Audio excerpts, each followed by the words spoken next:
देश भर में चुनावी माहौल गर्म है। लोकसभा चुनाव के महाकुंभ में 2 चरणों का मतदान संपन्न हो चुका है। बिहार में इन 2 चरणों के मतदान में 9 सीटों पर लोकसभा के चुनाव हुए। उन 9 लोकसभा सीटों में सबसे हॉट सीट बनी रही पूर्णिया, जहां से 5 बार के सांसद पप्पू यादव ने अपनी पार्टी जन अधिकार पार्टी का कांग्रेस में विलय करने के बाद भी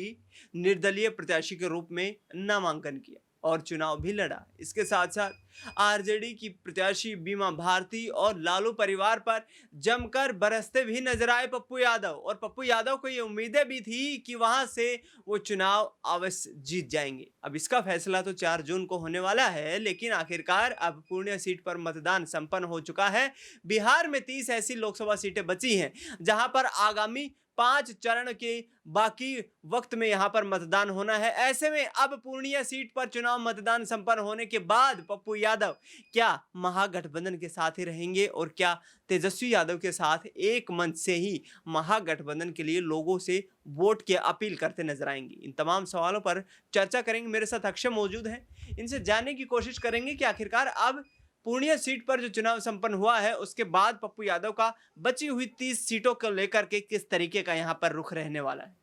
देखिए, जिस तरीके से पप्पू यादव का शुरुआत से ही हमें रवैया पूर्णिया को लेकर देखने को मिला, वो वाकई में कहीं न कहीं कुछ हद तक हैरान कर देने वाला भी था।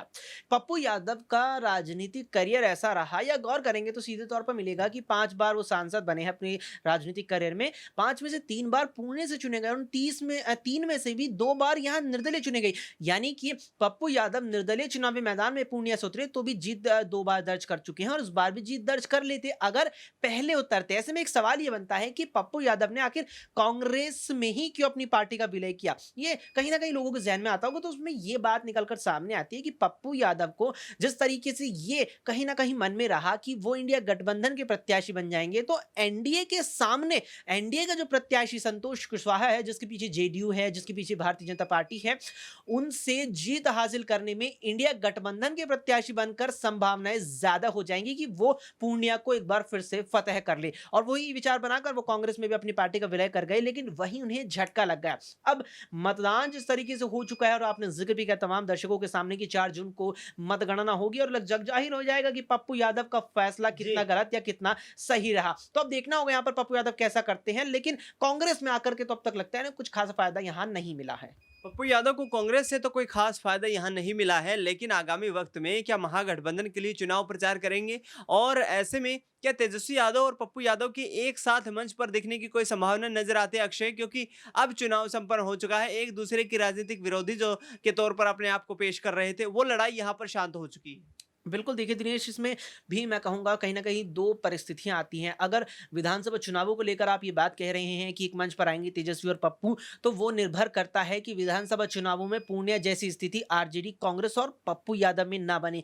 पप्पू यादव फिर से किसी विधानसभा या किसी विधानसभा क्षेत्र या एक से ज़्यादा विधानसभा क्षेत्र को लेकर अपना ऐसा मन ना बनाएँ अगले साल होने वाले राज्य के विधानसभा चुनाव में, जैसा उन्होंने अब बनाया। वैसा ही रवैया रखेंगे तो आरजेडी के साथ, तेजस्वी के साथ मंच पर नज़र नहीं आएँगे। लेकिन अगर विधानसभा चुनावों में जेडीयू एनडीए का हिस्सा ही रही और एनडीए के सामने मजबूती से चुनाव लड़ने का मन कांग्रेस और आरजेडी ने संयुक्त रूप से बनाया, तो पप्पू यादव निश्चित तौर पर यहां तेजस्वी यादव के साथ मंच साझा करते दिख सकते हैं। बिल्कुल, पप्पू यादव आगामी वक्त में तेजस्वी यादव के साथ मंच साझा भी कर सकते हैं, क्योंकि इंडिया गठबंधन का वो हिस्सा है। पिछले दिनों जिस तरीके से उन्होंने एक बयान दिया था कि पूर्णिया को यदि बिहार की उपराजधानी बना दिया जाता है तो ऐसे में मैं बीजेपी को समर्थन दूंगा, यानी कि साफ तौर पर वो दरवाजे भी अपने आप के लिए खुले रखे हैं पप्पू यादव ने। ऐसे में अक्षय, क्या तेजस्वी यादव को झटका देकर के यहाँ पर या महागठबंधन को झटका देकर के यदि जीत दर्ज कर पाते हैं पप्पू यादव, तो क्या बीजेपी में जाने की कोई संभावना नजर आ रही है? देखिए, बिल्कुल यहाँ पर ये एक बड़ा सवाल मुझे लगता है आपने किया है, अहम सवाल ये यहाँ पर बन जाता है। पप्पू यादव का देखिए राजनीतिक करियर से अगर हम आगाज़ करें तो वही बात जिस तरीके से हमने चर्चा की पहले भी कि 5 बार सांसद रहे हैं, 3 बार लोकसभा सांसद वो पूर्णिया से रहे और 3 में भी 2 बार निर्दलीय, तो एक बार सपा के टिकट पर। यानी पूर्णिया की अगर मुख्य रूप से बात की जाए, पूर्णिया को केंद्र में अगर रखा जाए, तो पप्पू यादव जब कभी भी लोकसभा चुनाव लड़ने पूर्णिया पहुंचे हैं तो पूर्णिया की जनता ने उनका भरपूर समर्थन किया है, चाहे वो निर्दलीय चुनावी मैदान में आए हो, चाहे सपा की साइकिल पर सवार होकर आए हो, या फिर पप्पू यादव के पीछे कोई भी चुनाव चिन्ह हो, पूर्णिया की जनता पप्पू यादव को देखती है, ना कि उनके आगे या पीछे चल रहे उनके साथ वाले चुनाव चिन्ह पर। अब पप्पू यादव को लेकर यह सवाल बनता है कि क्या अपने राजनीतिक भविष्य को और बेहतर बनाने के लिए वो भविष्य में भारतीय जनता पार्टी का रुख कर सकते हो? तो देखिए, इस बात में भी कोई दोहराए नजर नहीं आती, क्योंकि अक्सर यहाँ पर नेताओं का अगर पाला बदलने की बात आए तो विश्वास की बात भी हम यहाँ पर ना करें, तो एक चीज देखने को मिलती है कि राजनीतिक परिस्थितियों के आधार पर नेता किसी भी दल के साथ जा सकते हैं यहाँ पर। इसके अलावा एक और चीज़ यहाँ पर देखने को है कि हाल फिलहाल में पप्पू यादव की कुछ तस्वीरें भी वायरल हो रही हैं, जिसमें वो बीजेपी और साथ में वो बजरंग दल के